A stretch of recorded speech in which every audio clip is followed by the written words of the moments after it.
Hi everyone, and welcome to this week's Reach Insights, sponsored by CAF Resilience Fund.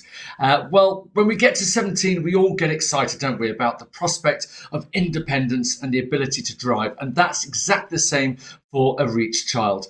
And to guide us through this important topic, it's really great to welcome a very familiar face to many of you, of course, as Jo Dixon, and she's joined by Sasha Jacobs. So over to you guys. Hi everybody, it's Jo here. I'm now an occupational therapist for Cornwall Mobility. So I work with Sasha, who's a driving instructor, and we support people who are either struggling to drive or want to get driving. So it's not just 17-year-olds, we work with a full age range, but specifically for you, we wanted to talk to you about starting to drive and how you can get your driving licence and get your independence. So what we've got planned for you is a short presentation, a bit like a PowerPoint, but hopefully a bit more fun, which will give you lots of salient information. Then we're going to give you a bit of a drive in a car. So we had some fun making a video last week. And then there's an even better video from Isabella, who will really introduce you to the world of complicated and high-tech adaptations and hopefully put some of your questions to rest. And then we're going to take your questions because a lot of them will be very personal and very specific, but some will be very generic. So hopefully Sasha and I will be able to answer those and get you another step closer to driving.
this is the most important slide for you to take information from. drivingmobility.org.uk is where you can go to find your most local driving mobility centre, give them a call and find out how best to get referred into them.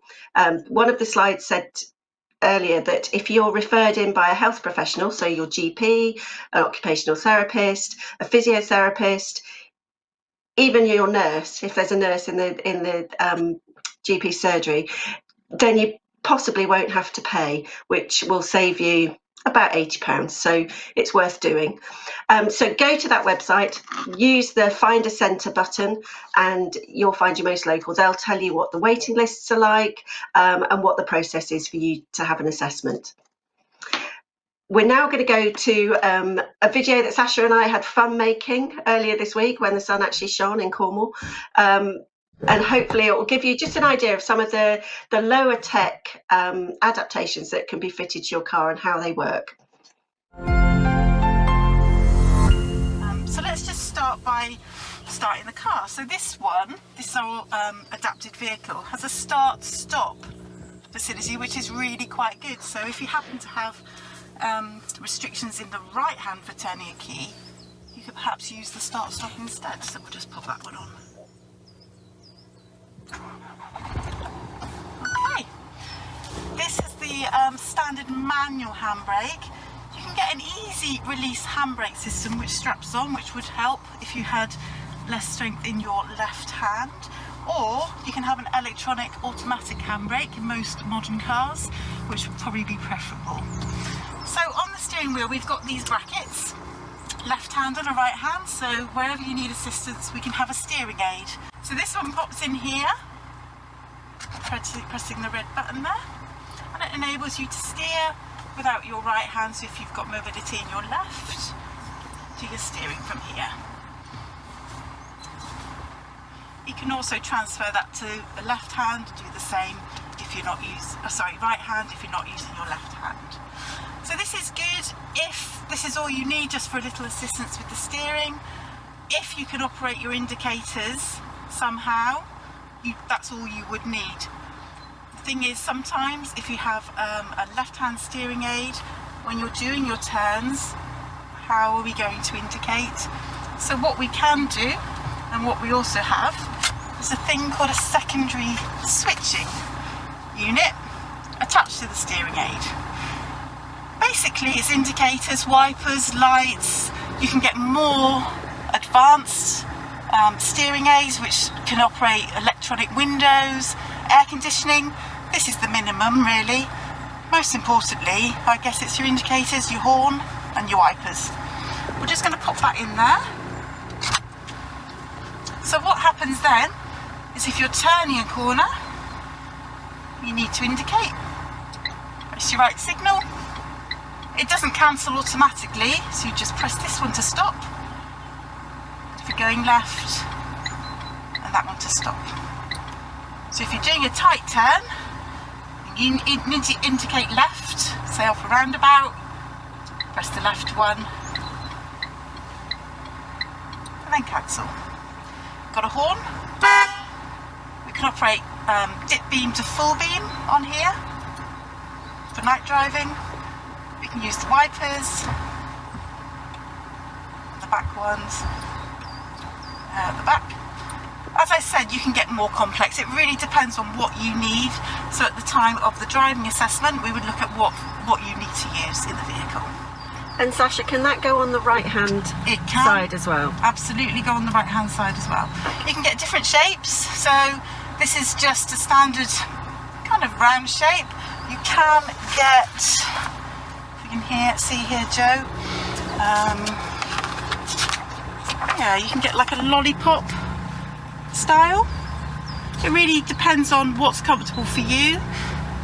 You know, it's your choice, but again, we would look at that at the time of assessment. You can have a little play. We don't actually have the lollipop secondary switching in this car at the moment, so I can't show you that, unfortunately. So we're just going to go and have a little drive so that you can just see how I'm steering with the secondary switching unit now, okay?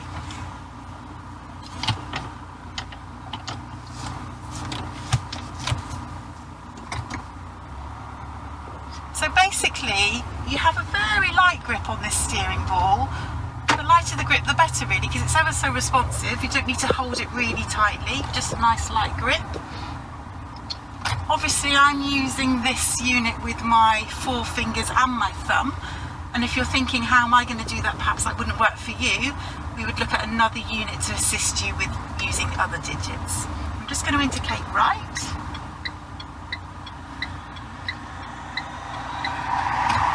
Again, nice light grip.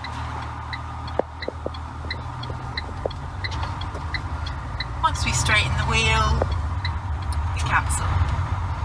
Just coming up to a roundabout, we're going to turn right. So this is where I can show you how effective and much safer it is with a secondary unit for steering and indicating.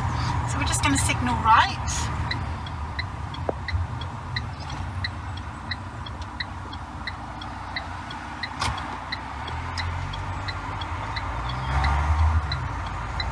Okay, sticking to the middle of the roundabout as we come around.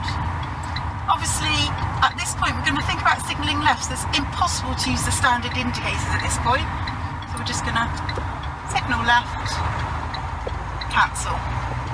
Nice and easy, keeping full control of the vehicle.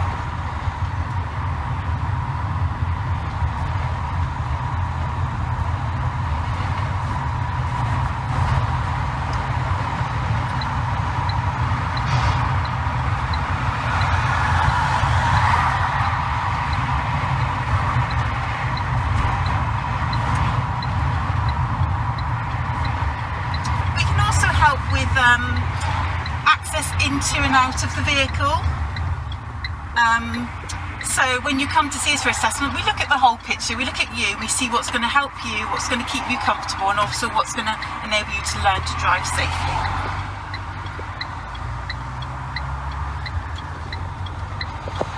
And then we just cancel that signal.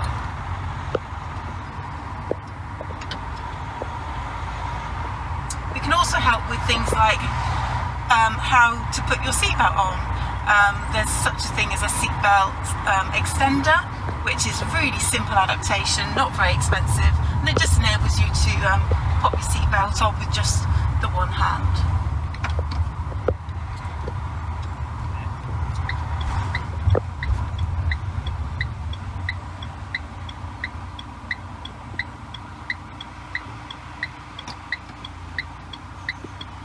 And Sasha, this car is an automatic, isn't it? It is, yeah. You need an automatic vehicle, obviously, particularly if you're using your left hand for steering.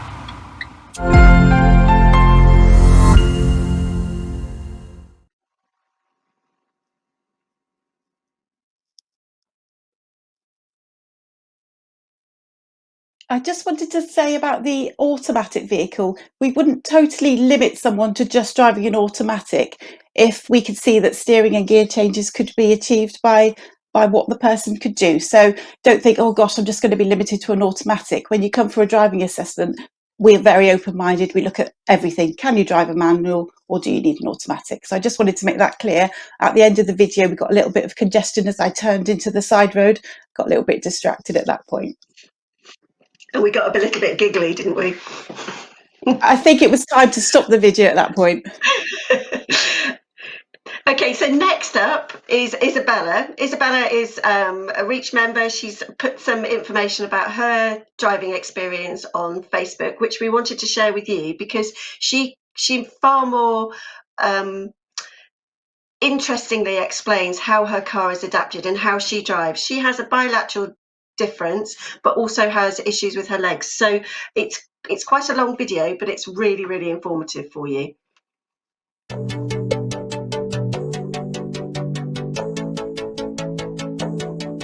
Today I'm going to be showing you all of the adaptations I've had done on my car, as well as just giving you a little tour, and yeah, I hope you enjoy. So now we're going to go into the driver's side because yes, I can drive a car, and again we have the keyless entry, so we can just open the door.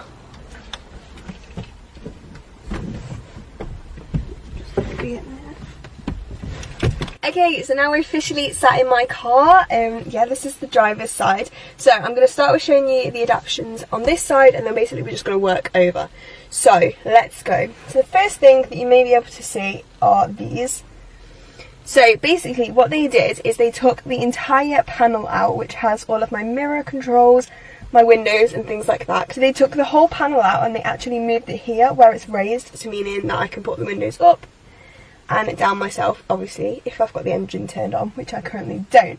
So yeah, this is really great. It means I can use them all, which is absolutely fab. The next adaptations are probably the two most obvious when you come in my car, and it's these two little grey cups. Now I'm pretty sure these are 3D printed cups, which basically fit my arms in them perfectly. So let's go through both of them. This one on the right is actually how I accelerate and brake the car. Now although my car still does have the pedals in it, I don't use the pedals to drive, I use this. So I drive an automatic, which means I only have to accelerate and brake. They're the only two controls I need. So basically I drive with one arm in this cup and then one arm in the steering wheel cup, which I will explain. So to do my accelerating and braking, I basically push it down to accelerate. I only need to push it a tiny bit, otherwise I'm going to end up in my neighbour's house, which we don't want to do. And then I push it towards the car to brake. Obviously I wouldn't do that much, that's an emergency stop. They are actually lined with this fleecy stuff, which I'm pretty sure was originally a dog bed, and it just means that my arms fit in them really nice and comfortable. I can drive for quite a long period of time. I mean, my driving lessons are 2 hours and I'm still really comfortable driving. So this one's on the steering wheel. Now I use one arm on the steering wheel and one arm to accelerate and brake. And yeah, this one is basically just a cup fitted to the steering wheel, so I can screw both ways to do like a roundabout or something. And yeah, they did actually think that I was going to need my steering lightened. However, on this car I didn't, which was really, really great. I don't have my steering lightened or anything, but this cup just helps me maneuver the steering wheel a little bit better, which is absolutely fab. Okay, so the next adaptation is actually called a bleeper, which you may have heard in the last video. It's kind of making a bit of noise. Basically a tiny little button that my leg hits, which has my lights, it has my indicators, it also has my wipers and stuff on it, and basically I have to hit it for a certain amount of beeps and then it does an action. So yeah, this is how I indicate if I need to, you know, show that I'm going a certain way. So it's actually really, really discreet in my car. I was trying to show my nan it the other day and she just couldn't work out what it was. So I'll do one where you can then see the reaction from it. 2 beeps is actually a left indicator, so if I press it and hold it for 2 beeps, my left indicator will then be going. And as you can hear, an indicator is then going, and then it either self-cancels if I turn left, or I press it 2 more times and then it cancels. The bleeper is actually a really, really good adaptation for me to have. It means I don't have to use my arms for anything else, and it is probably the trickiest part I've found so far. It was something I really, really struggled to do, just the multitasking element of it, but I feel like I'm about to get in the grips of it now. This is actually how I change my car into the different modes. So as you can see on this little dial, it actually has all the letters on it for an automatic car, and you basically just turn it, obviously whilst you're braking, and this is what allows you to change from like reverse into park or into drive, which is really, really useful for me actually. And not many cars had a changer that I could do, but this one does, so it's amazing. Then here's the handbrake, and I also have my automatic handbrake turned on, which is absolutely fab, means I'm not going to crash into anything. And then the keyless entry just works the same. To close the car, so you just shut the door and then press here, and again, and the car is completely secured.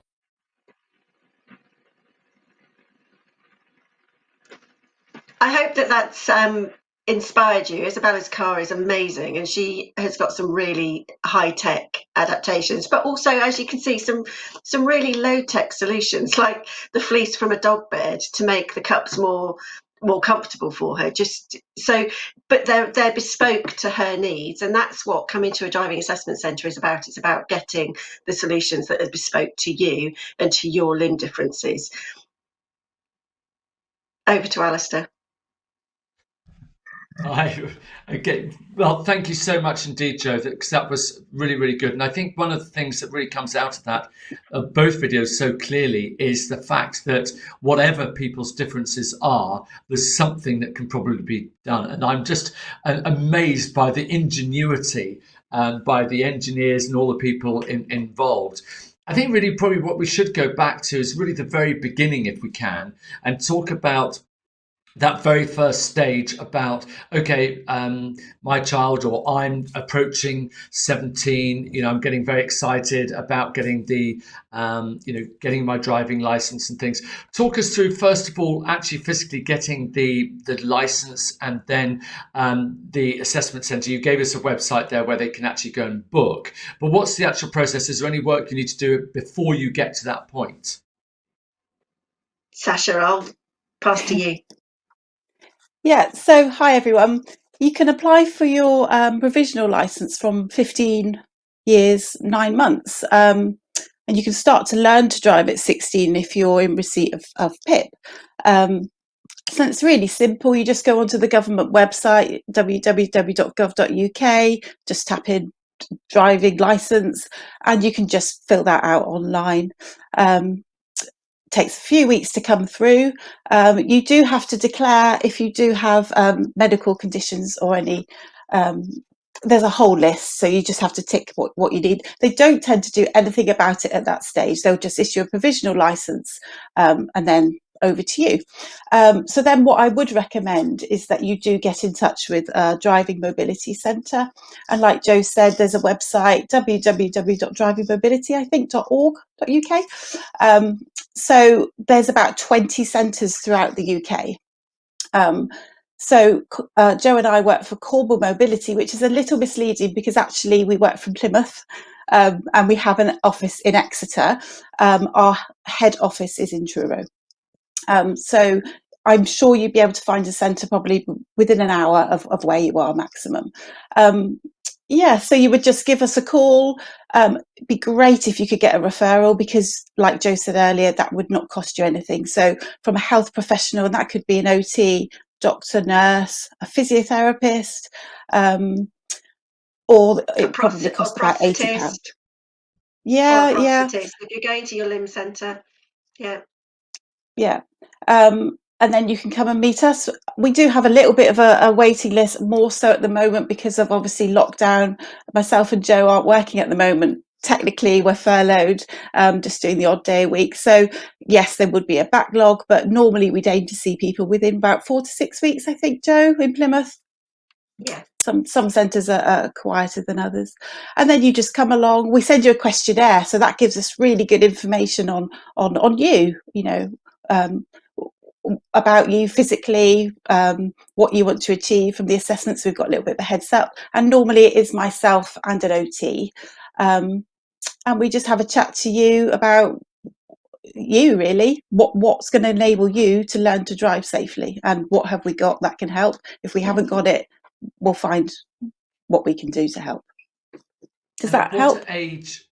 Yeah, I was going to say, what age can you, because you mentioned there's quite a delay, and we're even aware that there's quite long delays in getting anything back from DVLC and things like that. So let's say, for example, somebody's going to be 17 in a year's time. What sort of time frame would you suggest that they, first of all, if I apply for their provisional, which from what you said, Joe, they can actually do straight away, but then booking an assessment, given how long it's going to take, they could actually do that in advance. How old do you have to be for the assessment itself? If you want to have a go in the car, then you'll need your provisional license. So we would say if you could get that before you come to us, that's great. But if there is a big delay, you could come, have a chat, sit in the car, look at what we've got. Unfortunately, we just don't have the off-road facilities to be able to take someone out for a little drive. But I would say, apply as soon as you can, get your license, give us a ring, I'll get you booked in. Things will get back to some kind of normality, I hope, soon. Yes, I think getting on the waiting list early. Yeah. So we've got a couple of questions coming in, so we'll rattle through these as fast as we possibly can, because I know people will have lots of questions. First of all, Alice and Steve and a few other people have said, well done on the videos, absolutely great, really, really useful. And they basically, first of all, they'd like to know, can they get access to that first presentation at all? Is that going to be available on a YouTube channel somewhere, or do you have it as... and think, how can someone get hold of all of the details in that presentation? I think this presentation in its entirety is going to be on YouTube, isn't it? Through a link on the Reach website. I'm not entirely certain whether I think I can probably send people it via a link as well if they wanted just the animated presentation. And Isabella's video is on our Reach Facebook page. So what we'll do is we'll put both of those links in the chat so that people can actually see it in the chat below, so people can see it and do that. So thanks very much indeed. Next one is there a brochure for the steering aids that we can get hold of? And actually, I saw in the video there you were showing different brochures. So, and actually that's a really good question leading on from there's the standard steering aids, which could be a little bit of a one size fits all. But then, as we saw with Isabella, those were specifically made. How does that all happen? That comes from the assessment. Unfortunately, we're a charity and we have quite minimal amount of equipment. We'd love to have everything, Joe, wouldn't we? Everything that we could pull out of our toolbox. But it's amazing what these adaptation companies can do. Look at Isabella's car, totally bespoke, just for her. So I guess what we would do is fact find if any of the secondary switching, for example, wasn't appropriate, then we'd do a bit of research. We'd find out what would be, and we'd really assist that person in trying to find something to help them. And like Joe said earlier, some of the adaptations are so simple. We really don't want to go overboard. We want to make it as simple as possible for the person.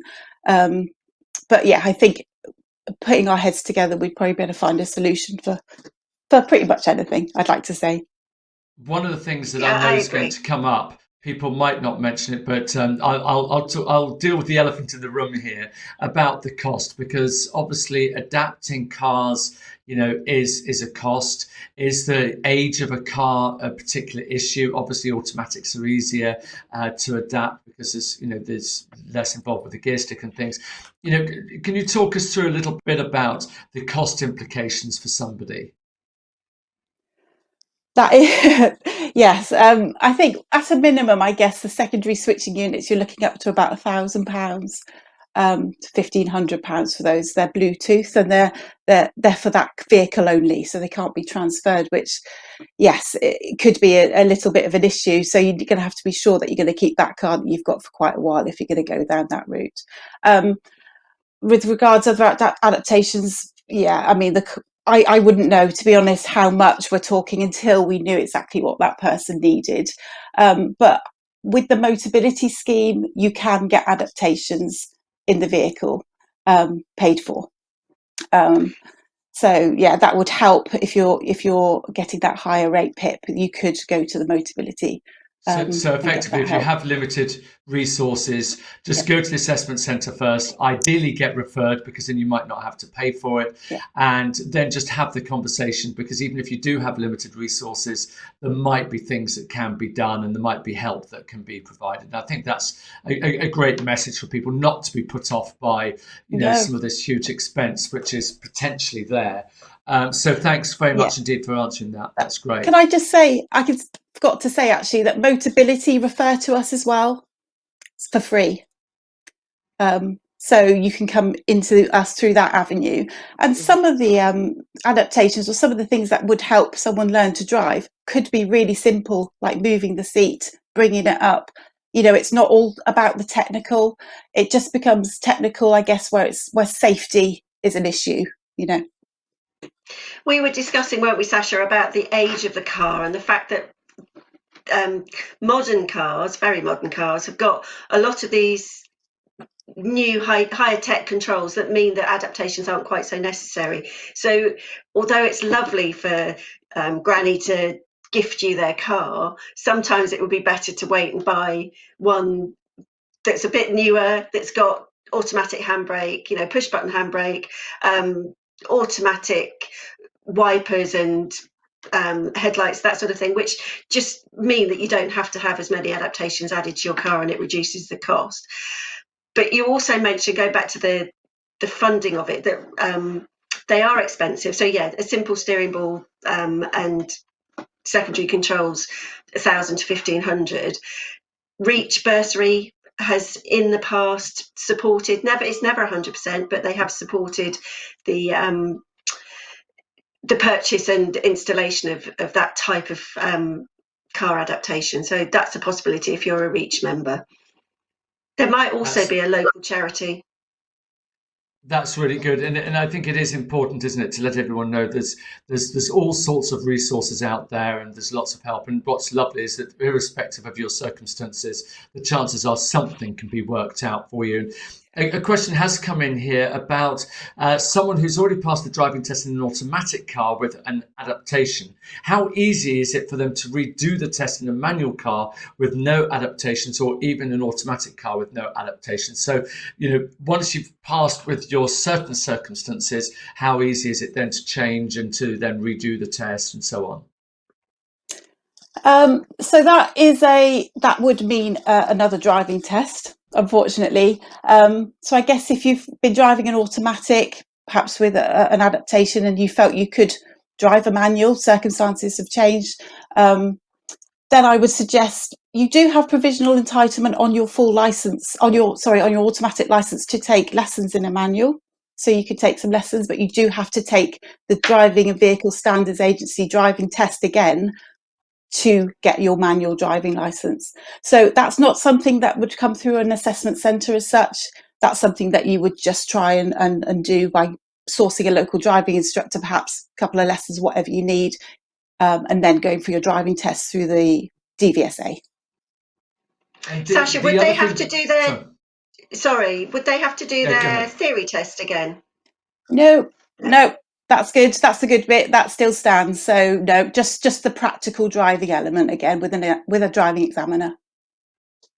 And you raised a really interesting point there, Joe, actually, about the age of the car. And obviously, yes, it is challenging for people maybe with limited resources to be able to afford a newer car. But of course, you've got the fact that they've got all of those extra automatic elements to them, which makes life a lot easier. And of course, as you were suggesting, Sasha, that some of these adaptations are going to be specific for the car, so you really want to have that car as long as possible. So if you have a newer car, you've then got that benefit of having the longevity of it and making the most out of those adaptations.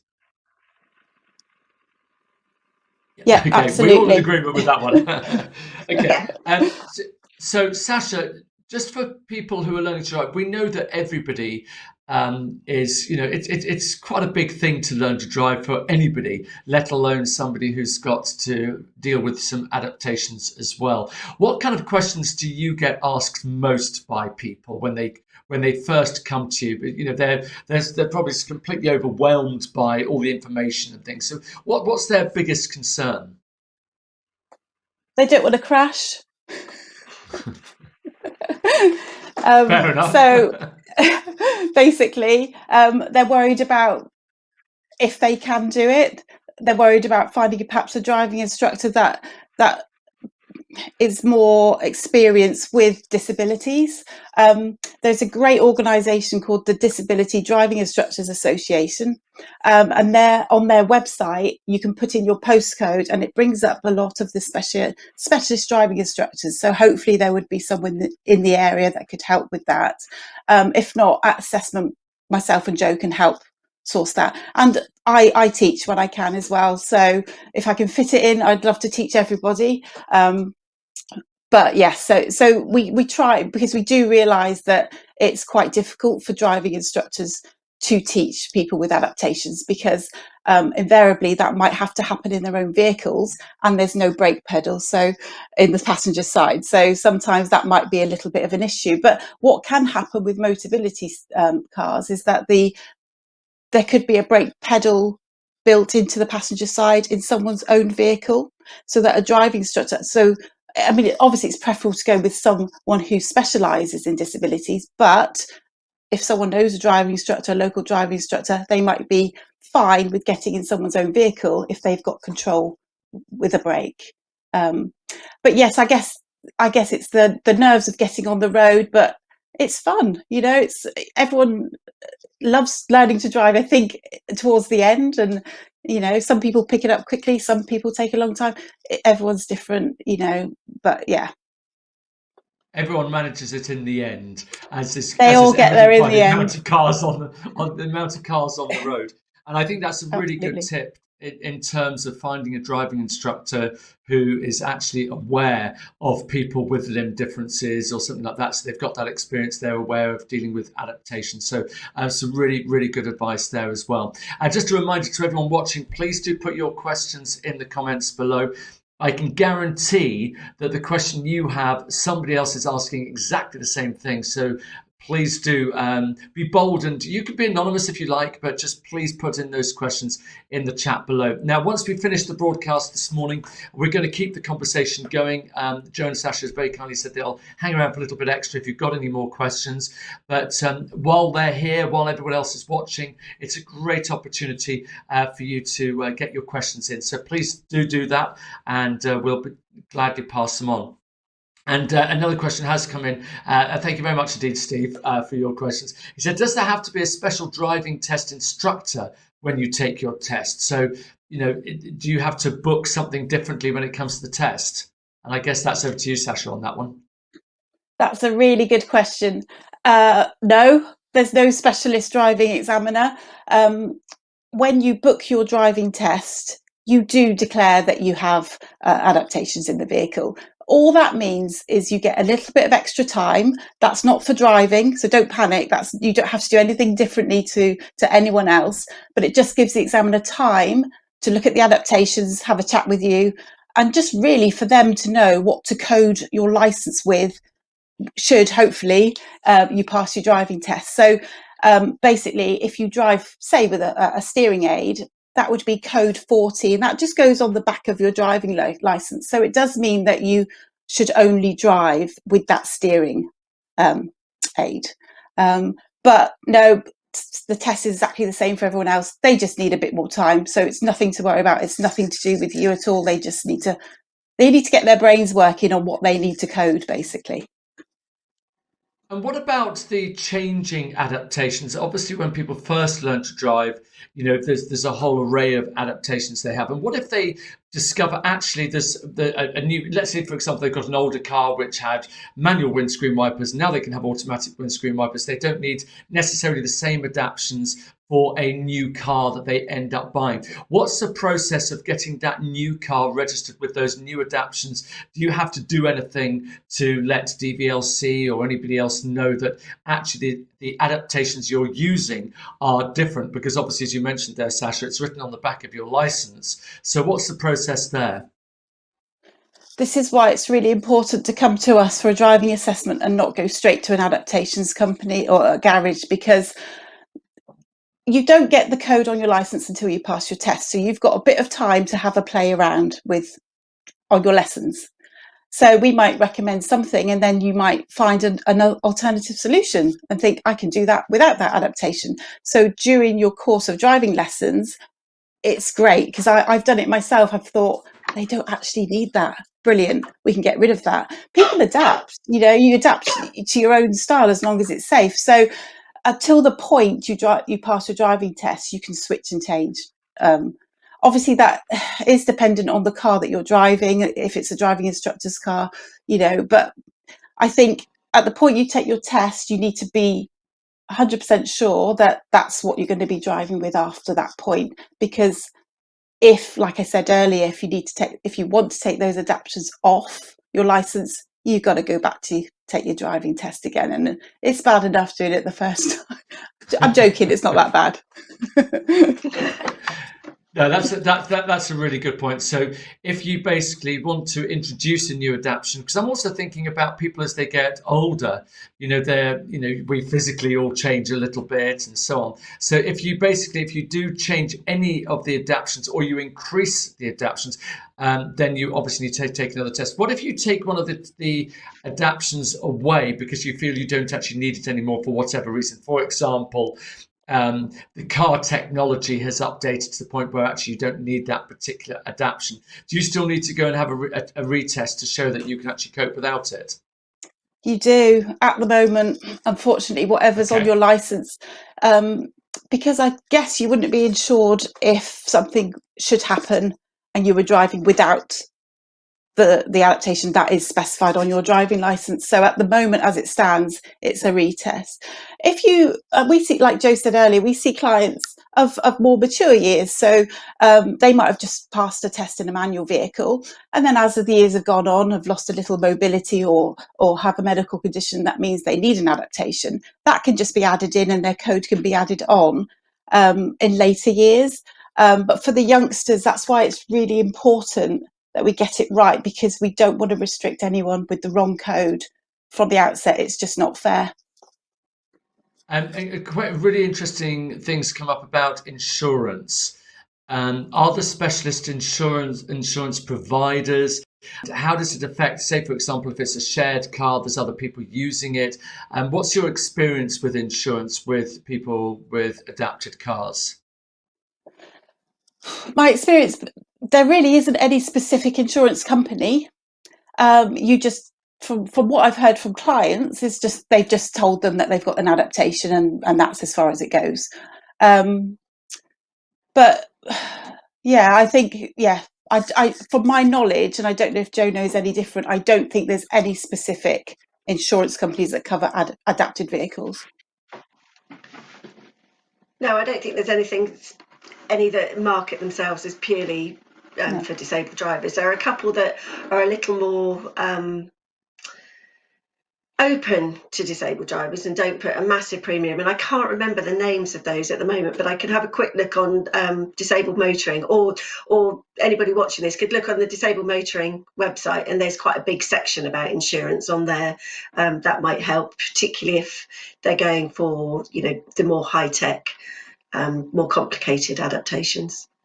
And actually, that's a really good point to bring people to the whole thing of the Reach organisation. If it, we'll give you the website again for those of you who aren't already members of Reach or haven't looked at the huge array of resources available on the Reach website. Of course, there's always someone who's been through this before, so it's always great to ask people for their recommendations. Not necessarily to say you should go to this insurance, but just talking about their own experiences. And Reach is such a sharing family in that respect that people are more than happy to share their experiences. And when it comes to insurance and adaptions and things, they can deal with that. Sorry, Sasha, you were going to say something else. Yes. You asked about sharing the vehicle. Yeah. So with the simplest adaptations, like the steering aid that I was showing in the video, that can come off because it's just on brackets, it clips in and out. So that's quite easy for someone then to drive. But I guess for like Isabella's car, yeah, I don't think anyone else is going to be driving that one. But a lot of the adaptations can be removed. And again, it's just what is for that person, And we should say that probably from an insurance perspective, if you use the adaptions that somebody else has got in their car, you're probably breaching insurance there, are you? Yes, I would have think. Yeah, well, insurance will try and get out of anything, won't they? So exactly. So don't use somebody else's adaptions. And another really good question. Hopefully, we'll be very soon able to travel again and move around and go abroad and things like that. What about taking an adapted car overseas to Europe and things?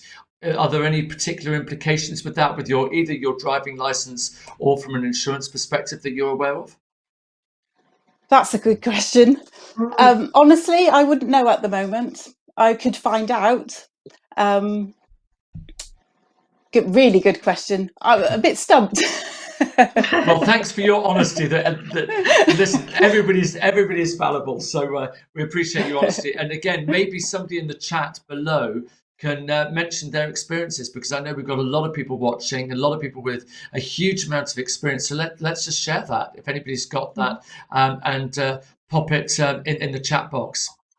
So we're going to give anybody an opportunity to do any final questions. Otherwise, we will, basically sort of end this particular session, but we'll continue the chat online. I just really wanted to wrap up with a final question to you both. From your experience dealing with not just members, but also people from all different walks of life who have the need for adaptions and things with their cars, what would your top tips be? Maybe a couple of tips each. Starting off with you, Joe, really putting you on the spot. My top tip is make sure that you come to a driving assessment centre and listen to what we're saying. We spend a lot of time listening to our clients and trying to come up with the best possible options, and it will save you a lot of money in the long run. Do not go directly to a Motability garage, because they're in the market of selling you products. We're in the market of getting the best solutions for you. Brilliant. Is that fair, Thank you, Sasha? Jo. And Sasha, sorry, she's taken probably the best one, but have you got another tip you'd like to share? You have taken the best one. I would just say, don't be scared to have a go. Anyone, not anyone can drive a car, but that's me being very optimistic. To see that everyone could drive a car would be amazing. But just think outside the box. It's about you as the driver. It's not so much about the car and how you're driving it. It's how you're going to drive it safely. So I would just say, don't be afraid. Just come see us. It could be a tiny adaptation. It could be very small. It's really interesting you say that, because we often put so many of our own self-limitations in the way, where actually if you just go to the professionals, i.e. you guys at the centres, where you're going to get that completely non-judgmental advice and help, and you'll be able to guide people through. And you've seen so many people before. We all think, oh yeah, but my circumstances and I'm different. The fact is, you've seen so many different things before. I'm sure that you'll be able to help and put people at ease, and hopefully get them on the road as soon as you can. We Jo, like Sasha, a challenge, thank you don't so we, Jo? Yeah, I just had one more thing to say about the fact that we're not working at the moment, or we're not seeing clients at the moment. Some centres are, aren't they, Sasha? Some centres are still run by the NHS and they're not outsourced. So if you're lucky enough to have an NHS centre, they're less likely to have a massive great backlog of assessments waiting. So if you're coming up to 17 and you want an assessment, go on that Driving Mobility website and find out if your local centre is an NHS one, because they're still working. Brilliant. Thank you both so much. It's been really, really valuable. I know from the comments coming in and for the amount of people watching that this is a real hot topic. So thank you very much indeed. We really, really appreciate it. Thanks as well for sticking around for a little bit longer, just in case there's a little bit more chat going on in the chat box. In the meantime, we'd also love your comments as well. Anything you like, just pop them in the chat below. We'd really like to hear from you. And of course, we will see you again next week at the same time. But in the meantime, just to let you know, if we would love you to keep the conversation going, but also have a look at the Reach website as well. There's a huge amount of resources there. You'll be amazed how much there is there that you can really, really learn. And of course, we'd love you to join as well if you'd like to. If you're not a member, you'll find out how you can do that as well. The website is reach.org.uk, and just find everything there. Have a good look, and you'll be, as I say, amazed by what's on offer and how much help and advice and the brilliance of the Reach community will come out of that. In the meantime, thank you again to Jo. Thank you to Sasha, to Isabella as well. Thank you for joining us as well. We'll see you again same time next week, 10 a.m. next Saturday morning. Bye for now. Bye. Bye.